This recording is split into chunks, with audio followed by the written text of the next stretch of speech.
Everything seems normal for the first 7 minutes of flight. মনে করুন আপনি কাজের সূত্রে লন্ডনে থাকেন, সামনে বেশ লম্বা একটা ছুটি রয়েছে দেখে সিদ্ধান্ত নিলেন দেশে ফিরবেন। সেই মতো ফ্লাইটের টিকিটও কাটলেন। ফ্লাইট ছাড়ল 2020 সালে, কিন্তু কয়েক ঘন্টা পর আপনি যখন এয়ারপোর্টে নামলেন তখন জানতে পারলেন ক্যালেন্ডার অনুযায়ী 2057 সাল চলছে। অর্থাৎ গত 37 বছর ধরে আপনি একটা প্লেনের মধ্যে রয়েছেন, কিন্তু আপনার বয়স একটুও বাড়েনি। আপনার হাতে থাকা ঘড়ি অনুযায়ী কয়েক ঘন্টা সময় পেরিয়েছে শুধু। অবাক হবেন নাকি চমকে যাবেন? আজ পৃথিবীর ইতিহাসে এমনই এক বিতর্কিত ও শিহরণ জাগানো এয়ারক্রাফট মিস্ট্রির গল্প শোনাব।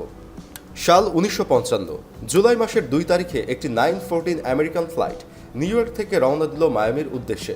সেদিন সেই ফ্লাইটে উপস্থিত 57 জন যাত্রীর প্রত্যেকেই কিছুদিনের ছুটি কাটানোর উদ্দেশ্যে মায়ামির সমুদ্র সৈকতে যাচ্ছিলেন।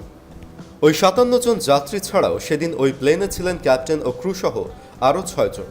অর্থাৎ মোট 63 জন মানুষকে নিয়ে প্লেন উড়ল নিউ ইয়র্কের মাটি ছেড়ে। আকাশপথে নিউ ইয়র্ক থেকে মায়ামি যেতে সময় লাগে মোটামুটি 3 ঘন্টা, কিন্তু সেদিন 5 ঘন্টা পেরিয়ে গেল ফ্লাইট নম্বর 914-এর দেখা মিলল না রানওয়েতে। এভিয়েশন রাডারেও কোনো খোঁজ পাওয়া গেল না প্লেনটির। এরপর যখন Miami air traffic control room থেকে নিউ ইয়র্ক কন্ট্রোল রুমে যোগাযোগ করা হলো, সেখান থেকে জানানো হলো যে ফ্লাইট নম্বর 914 মাঝ আকাশেই যোগাযোগ বিচ্ছিন্ন হয়ে গেছে। সাথে সাথেই শুরু হলো খোঁজ। যেহেতু নিউ ইয়র্ক থেকে মায়ামি যেতে যাত্রাপথে আটলান্টিক মহাসাগরের ওপর দিয়ে যেতে হয়, উভয় পক্ষ থেকেই সার্চ টিম নামানো হলো আটলান্টিকে। কিন্তু না কোনো মৃতদেহ আর না কোনো প্লেনের ধ্বংসাবশেষ, কিছুরই দেখা পেল না উভয় পক্ষের অনুসন্ধানী টিম। ধরে নেওয়া হলো মহাসাগরেই কোনো এক স্থানে 63 জন যাত্রী নিয়ে তলিয়ে গেছে ফ্লাইট নম্বর 914। এই ঘটনার প্রায় 37 বছর পর, অর্থাৎ 1992 সালের 9 সেপ্টেম্বর, ভেনিজুয়েলার কারাকাস এয়ারপোর্টের হুয়ান ডে লা কোর্তা নামক এক এয়ার ট্রাফিক কর্মী এভিয়েশন রাডারে হঠাৎ একটা ফ্লাইটকে ঢুকে পড়তে দেখেন। স্বভাবতই চমকে ওঠেন হুয়ান, কারণ এমন কোনো ফ্লাইট নামার কথা আগে থেকে তিনি জানতেন না। এরপর হুয়ান ও তার সহকর্মীরা দেখতে পান আকাশে যে বিমানটি চক্কর কাটছে সেটা অনেক দিনের পুরনো ও অনুন্নত একটা বিমান। অর্থাৎ ওই ধরনের ফ্লাইট 1992 সালের বহু আগে বাতিল হয়ে গেছে এবং ফ্লাইটটির গায়ে লেখা ফ্লাইট নাম্বার 914। চমকে ওঠেন সকলে, কিন্তু চমকের পালা এখানেই শেষ নয়। এরপরই ট্রাফিক কন্ট্রোল রুমে ভেসে আসে সে বিমানের পাইলটের কণ্ঠ। প্রথম কথায় তিনি জিজ্ঞেস করেন, আমরা এখন কোথায়? কি নাম আপনাদের এয়ারপোর্টের? ট্রাফিক কন্ট্রোল রুম থেকে জানানো হয় এটা ভেনিজুয়েলার কারাকাস এয়ারপোর্ট।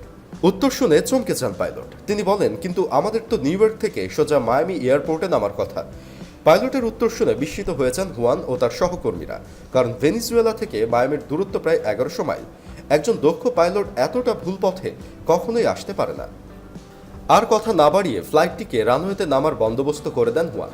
জরুরি ভিত্তিতে রানওয়েতে পাঠিয়ে দেন অ্যাম্বুলেন্স ও এয়ারবাস। প্লেনটি রানওয়ের মাটি ছুঁয়ে ভালোভাবেই ল্যান্ড করে এয়ারপোর্টে, কিন্তু গোলযোগ বাধে এরপরই। ল্যান্ড করার পরই পাইলট আচমকাই রেডিওতে সময় জানতে চান। হুয়ান জানান সকাল 9টা বাজে। তখন পাইলট জানতে চান সেদিনের তারিখ।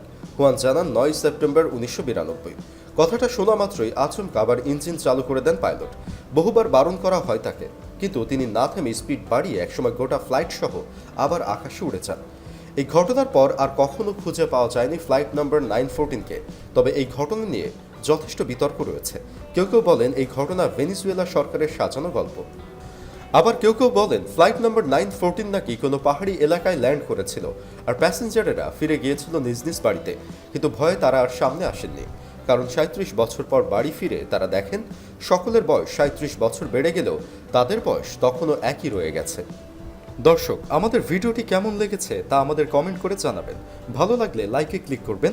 পাশাপাশি এমন ইন্টারেস্টিং আরও ভিডিও পেতে আমাদের চ্যানেলটি সাবস্ক্রাইব করে বেল আইকনটিতে ক্লিক করে রাখবেন। ধন্যবাদ।